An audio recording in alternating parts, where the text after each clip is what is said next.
Even with the best offer in the world, you won't ever get paid unless you have a consistent way to get high quality sales calls on your calendar for your agency every single week. So in this video, I'm going to give you our exact 5-step process we call basically our 7-figure sales machine you can use to generate consistent opportunities, whether you're just getting started or you already have an established agency. These are the same systems our clients use to generate 10, 20, even 30 plus sales calls every single week without burning out in the DMs or posting content every day, or just doing things that take a long time with minimal results.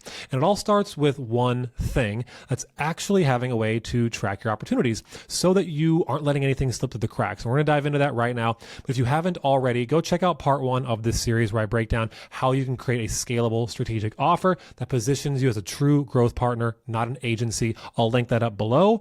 And also, if you haven't done so already, subscribe to the channel if you're enjoying this and hit that like button. It helps us reach more people. And if you're interested in seeing how we can potentially do this together or for you, go check out that link in the description below. But without further ado, let's dive into this video.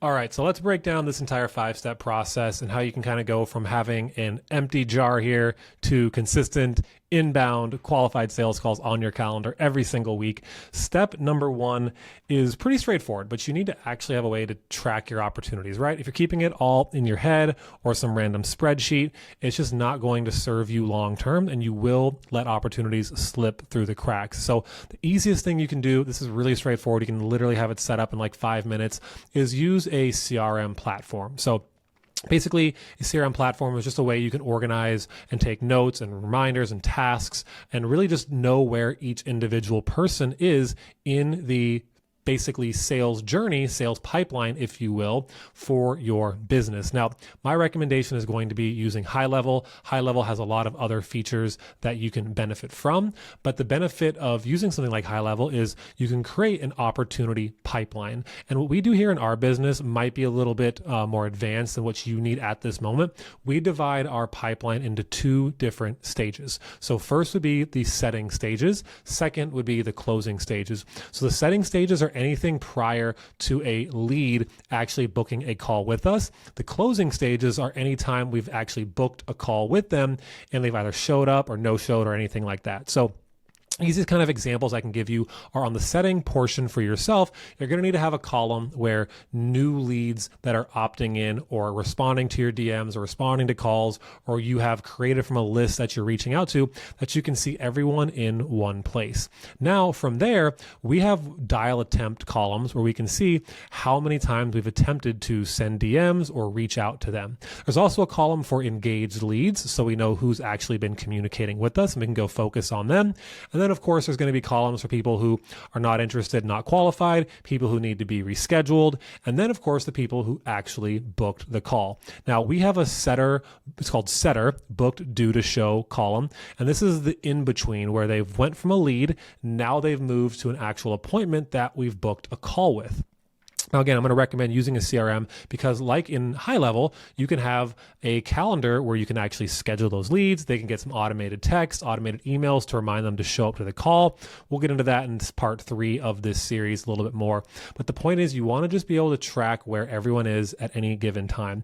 And on the closing side of this would have things like no show, interested circle back, follow-up set, maybe for you, you can do like what we do is have leads who are about 3 days out from closing, 7 days out from closing, 30 days out from closing, and then the long-term nurtures. We've got a couple additional columns for obviously people who closed, people who paid deposits, and then people who just, were disqualified, not the right fit, not the right time. But this way, you are not annoying anybody, you're staying on top of your opportunities, and you can very easily go in when you're doing your follow-up and follow up the warmest leads and ignore everyone else. So that's step 1. Pretty straightforward, have a way to track your leads.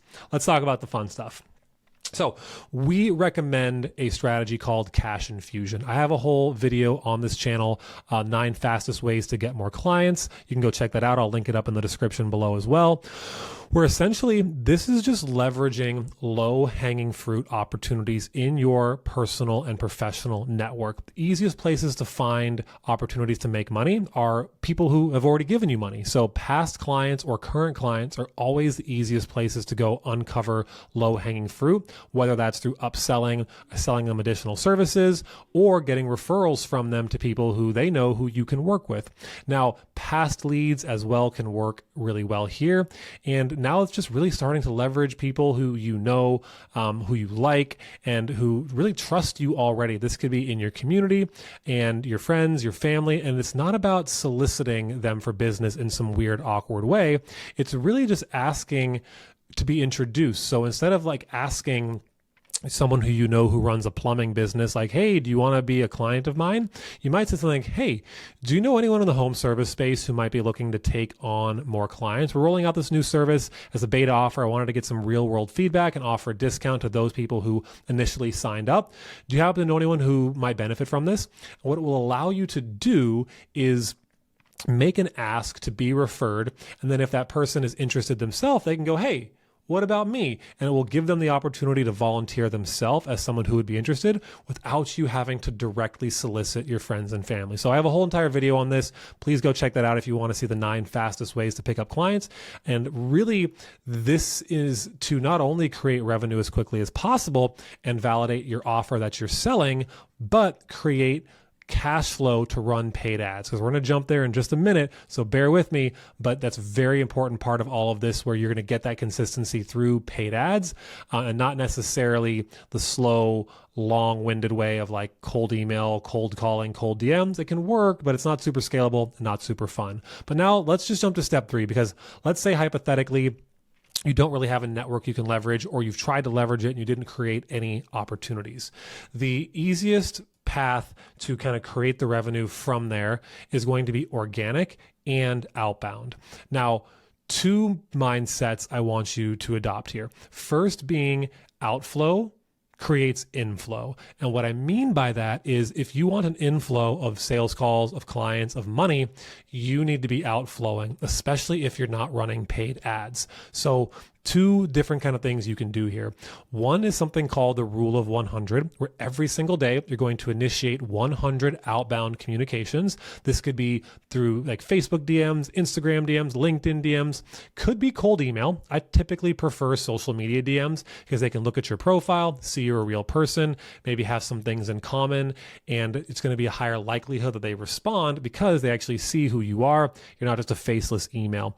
And then in addition to that, picking up the phone and calling. Now, cold calling isn't that much fun. I don't really like to recommend it, but what you can do is something in between that I call warm calling, where it's you're going to call anyone who you've already initiated a conversation with somewhere else. And the intro for that can kind of look like this.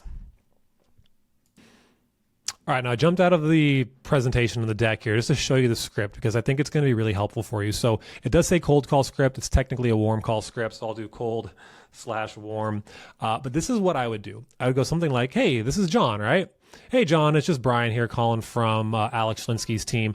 Looks like you and Alex had actually connected over LinkedIn. So he just asked me to reach out and see if you got that. I'm not 100% sure if you did, so you might actually not be expecting my call, but would it totally ruin your day if I took like 23 seconds to share what was in that email to see if it's even relevant for you? If it's not, you never have to speak to me again, no problem. And now we're going to get permission. And now we can kind of go into our pitch, what we do, and just make the ask, right? This is a really casual way of injecting a pattern interrupt into the process. Like, hey, we had already connected over here. Not sure if you saw that. Just wanted to follow that up personally. And you might not be expecting my call. And you take their ammo away so they can't like use it against you. Say, this is a cold call, or what is this about? Because you already told them like, hey, I don't know if you're expecting my call. You might not be. I don't want to ruin your day, but could I tell you what that email is about? And it creates curiosity, and it's a pattern interrupt, and they're not used to hearing this. So this can work really well for you. I just wanted to make sure you had that available. All right, let's keep going. So next here, in terms of like, that'd be outbound, but organic could be posting content to social media. That's a long, slow way of doing this. You can build up a brand. I think obviously I'm doing that here, right? Like, I'm not going to be sanctimonious to pretend like posting content isn't useful, but it is usually a much longer term game. So what I typically like to do for organic would be to create opportunities for myself inside of Facebook groups and communities to do outbound more successfully. So 2 ways you can do that. First would be finding niche specific Facebook groups. And one of my favorite ways some of our setters in the past have created opportunities is they just post memes to that group, poking fun at the pain that we know whatever that niche is going through. And again, back in part 1 of this video series, we talked about selling away pain. The same idea is in your marketing, you can poke fun at that pain and people will resonate with that and give you then the opportunity when they like and engage and comment on that post to reach out to them to have a conversation about it. The second version of this is looking for posts where people are already asking for help and you go in there and you provide value to the multiple of 10 of what everyone else is asking, right? So you might have a plumbing Facebook group and the plumber's like, hey, like who's here run Facebook ads successfully? And other people like, oh, I do, or like here, look, go to this person or do this thing. When instead, what I would be recommending is you go shoot some type of Loom video with no call to action, just hyper value only, and just give as much value away as possible. Kind of like a value bomb of information insight to that person. And no call to action, name the Loom video, their name, and then the question they had, post it in there. And typically what happens is money follows those who provide the most value. So you can produce content on a one-to-one scale for questions individuals have, and the likelihood of them getting back to you and responding to you is much, much higher than if you were to say, hey, I can do that, let's talk about it. So provide the upfront value to those questions.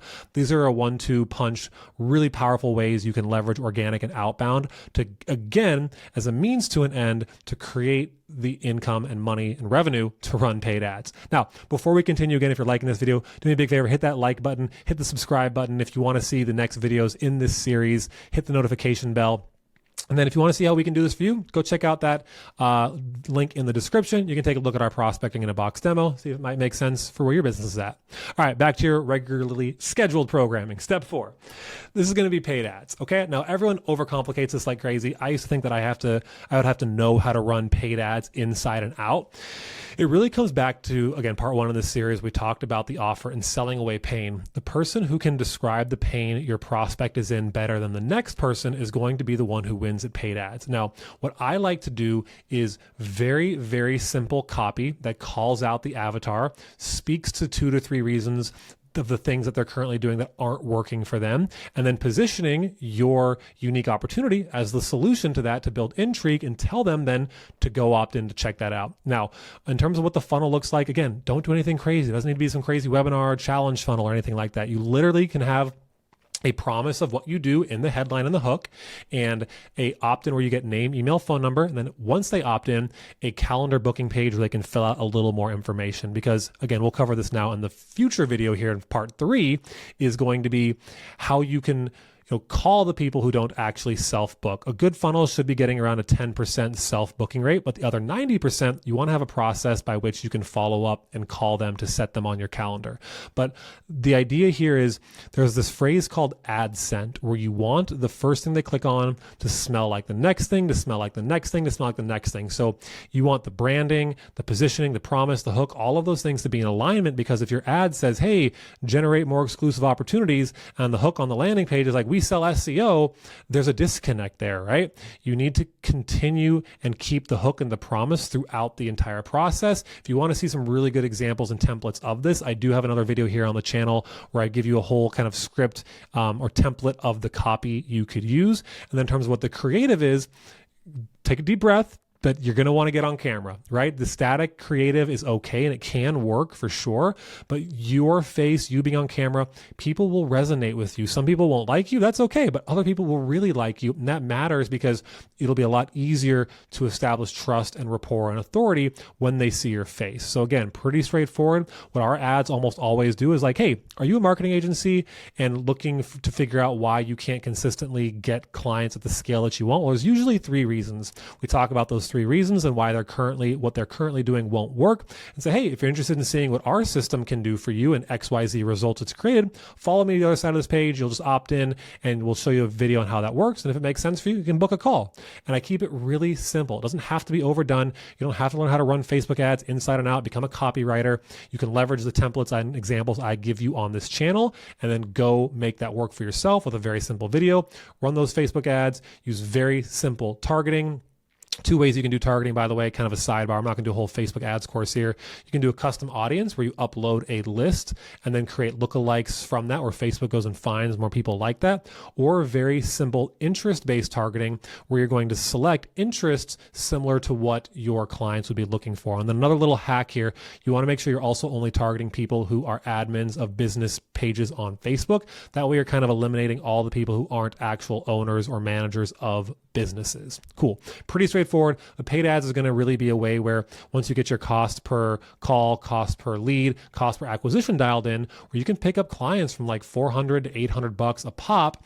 And that will allow you to have this really beautiful flywheel of consistent opportunities where you can, as you earn more money, pour more money back onto the fire and earn more, book more sales calls. All right, last but not least, once you've kind of graduated past some of these things and you're getting consistent sales calls, one of my favorite ways to really grow and now get the type of clients you really want to be working with, this is called Dream 100. It's basically the act of making a very intentional list of who are your dream clients and who are your dream referral sources who can become affiliates for you. And then you're going to use very high touch outreach to manufacture relationships. We do something called the interview offer, where if we want someone to be an affiliate of our community or leverage a relationship we have with someone, we'll just invite them to be interviewed. So for you, again, let's use a roofing example. If you're working with roofers, you might be going to roofing companies and say, hey, we're putting together an interview series featuring some of the most interesting roofers in the Dallas, Texas area. Would you be opposed to being featured in this series?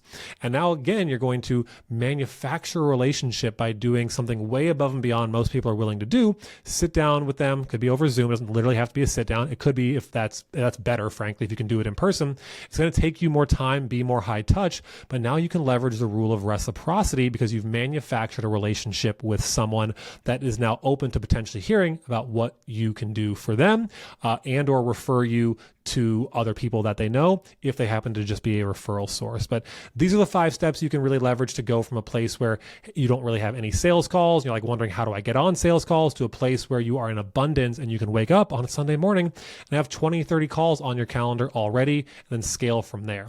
So if you want to kind of follow along on this series, I will link up the next video, part 3 here. It should pop up on YouTube here in just a moment and in the description below. But this will give you a really nice walkthrough of Prospecting in a Box, our system that we've installed into over 1,000 marketing agencies. And if you want help with that, go click on that link in the description below. Check it out. If it makes sense for you, we can talk about it. Otherwise, I appreciate your time so much, and I will see you in the next one.